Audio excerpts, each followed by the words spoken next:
How's it going, guys, and welcome back to another episode of the AFC Wimbledon Road to Glory Career Mode. In this episode, we are going to be going into the January transfer window, but unlike most January transfer windows in this Road to Glory, we have some very good funds to be playing with. We have a lot of money, and that's all thanks to going through in the Europa League, so I think we're going to be making some pretty tasty signings. But before we do get into this episode, I want to thank you guys for all the support that you've been giving on this series so far.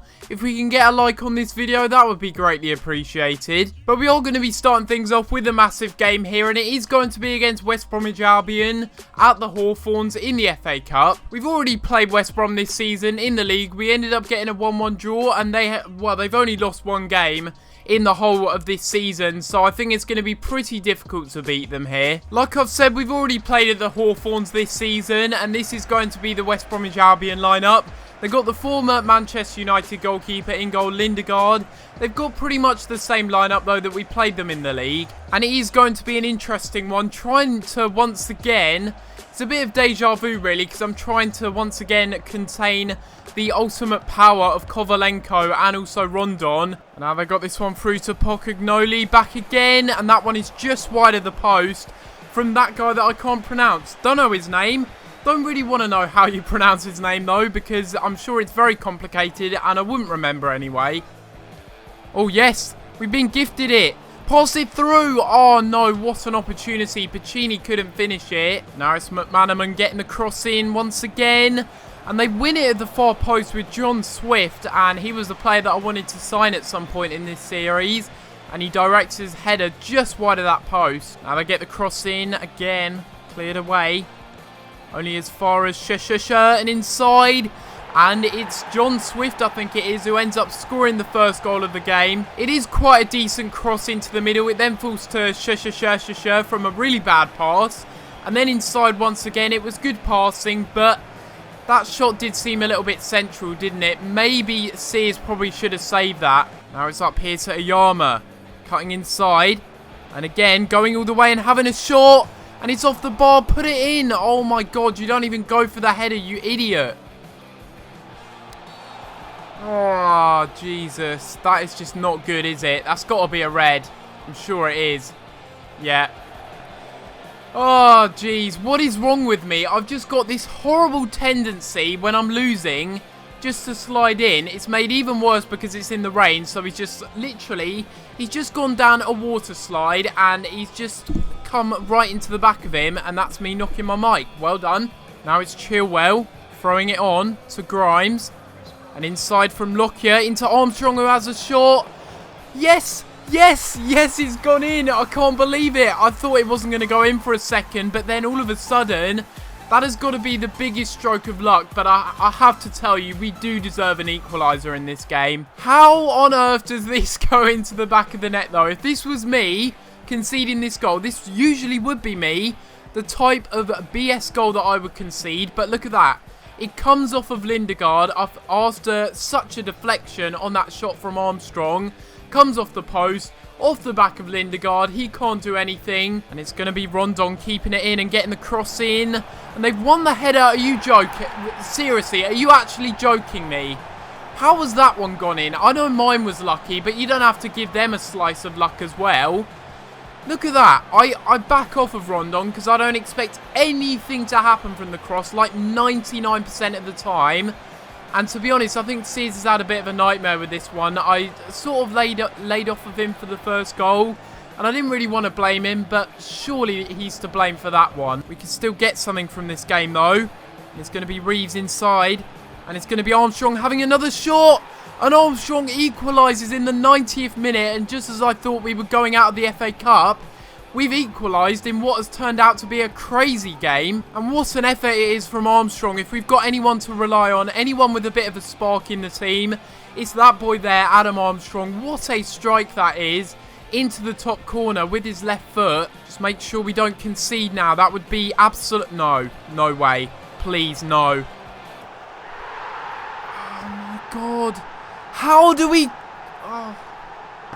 How do we concede that? Seriously, it's literally like they want to give me a slice of hope. They'll be like, yeah, you know what, it's the 90th minute. Maybe you will get an FA Cup replay, or maybe you won't. Maybe we'll just give it straight to the AI and give them the biggest bit of luck. Look at that. What on earth is that from Tunga? I have no idea. It goes right through his legs. I genuinely, if EA Logic or EA scripting, whatever, if that exists, surely this is the best game to prove that it does. I just have no words to describe that game. I really don't. West Brom are the biggest scumbag team, and I just really hope that they have serious financial troubles, because honestly, I'm just so frustrated right now. I just can't believe that we've lost that game in that way to Pocognoli in the 94th minute. But now we are in the transfer window, so that means it's going to be time to make some transfers. Everybody loves the transfer window, including me. And we are going to be making our first offer for a player. And it is going to be on a pre-contract deal for this guy here, who looks to be one of the best gems I've ever seen in career mode. You may think that's a bit of an overstatement, but look at his wage demands compared to his overall and his stats. He is going to be a very good player for us. He's only wanting a grand extra a week. You just can't pass up on the opportunity to sign this guy. And at 9 grand a week, it's not a risk at all. It really isn't. And if he doesn't work out for next season, we can sell him and we can at least get 8 million for him. So this is probably going to be the deal of this career mode so far. So we're going to go ahead and offer him a contract. I might actually go back in for Jose Pozo, actually, to be honest, because I feel like this guy could be a good player for us. And I'm going to be honest, Tyler Walker, he's not improving and he's not getting into the team. It's best that he moves on. I'm also going to make another pre-contract offer for a player. It's Joe Newell, I think his name is, of Rotherham United. He is only 70 overall, so you could argue maybe not the best player to have, but I view him as a Franken replacement. He'll be a bit of a squad player, and he'll be a player that we don't really use too much in the Premier League. More of a cup player, if you like, for when we do get promoted. He'll be a good squad player to have, and we will offer him a pre-contract deal. I was going to go in for Lee Lucas as well, because I do know that this guy is glitched. In this career mode, he definitely is. He's on 40 grand a week. It's pretty obvious that he is. However, I don't really feel like it's worth us going in for this guy, because that is a lot of money. Maybe I do sign him next season when we get into the Premier League, but for the time being, I just feel like it's a bit too much. Rohan Ince could be another player that we sign on a pre-contract deal. The only problem with this guy, 25 grand a week, it's a lot of money to be spending. I know we do have that money to spend on players for pre-contracts, but it still seems like a lot of money for a newly promoted side. But I will go ahead and offer him a contract regardless, because you never know what can happen. Another player that we could sign on a pre-contract deal, although I'm not currently sure of his overall. He is worth 1.7 million though, so I will go ahead and offer him a pre-contract deal with the intention of selling Zona Ali, because he's been a bit of a disappointment. Andre Gray is another player that has his contract expiring at the end of the year. He could be a striker that we bring in. Andre Gray is a player that's on absolute fire at the moment for Burnley. He's scoring a load of goals, and he really has done well since he moved from Brentford, I think it was. So we will make an offer for him on a pre-contract. Another left midfielder that I've looked at as a potential signing is Kacaniklic. I think that's probably how you say his name. Alexander Kacanilic, or yeah, I've already butchered it. The good thing about this guy, he's on 20 grand a week. He's a decent overall as well, so we will also go ahead and offer him a pre-contract. Wouldn't it be brilliant if we had two midfielders who have 5-star weak foot? Lewis Baker is a player that I want to try and go in for. Wasn't really too successful last year when I signed him, but I think this year he will be a bit better. I am going to go ahead and offer Juan Grazzini, and I'm just going to offer him in a straight swap deal and see what they say. But we do have a lot of emails here. We have pre-contract offers accepted already. We have a transfer offer for Adam Armstrong. There's no way I'm selling him at all. 9 grand a week for a 78 rated left winger who's 25 years old, worth £8 million. 8 million. He's basically worth double any of the players that the club are currently worth. That is just insane. And I think for that reason alone, he would just be a bargain signing. There's no reason not to accept him, especially with the wages we have to play with. It just wouldn't make sense not to sign him. So we are going to go ahead and sign Mislav Orsic. and he will be our first signing for next season. We've already signed a left midfielder, so is Jamie Patterson needed? Probably not. In fact, I will go ahead and reject him because there's just no point in getting another left mid. Another pre-contract offer accepted from Joe Newell. And once again, I'm not really too sure if I want to sign this guy. Like I said, he's going to be a Frankham replacement. But if Frankham doesn't leave the club, then maybe I will keep Frankham and not go in for this guy. And now we are going to be having a game against another side that really did frustrate me in the league. And this one will be in the league. And it is going to be against QPR. We got a 1-1 draw against them. And similar to West Brom, I really do seem to struggle against them. They're currently pushing for the promotion spots. And if we do get a win in this game, that's going to be absolutely huge. So we want to have a little look and see where QPR are. Currently, we're 3 points behind West Bromwich Albion. Still, they've only lost 1 game this season. So getting a win at QPR is a must if we are going to catch them up. And it is going to be a corner here, a really good opportunity. And once again, we'll play it short. And into the middle straight away. And it's a good header, but a good save by Smithies. Pacini's done really well here and played through Billy King. We're going to try and cut inside and have a shot. It's saved. Armstrong should put it in and does end up putting it into the back of the net. And that is the first goal of the game. And that is deservedly us taking the lead, to be honest. We've been very good in this first half. And again, that's Armstrong with his 3rd goal in 2 games now. And we're going to pass this one inside. Grimes into Armstrong, who's going to turn his man and pass it inside to Pacini.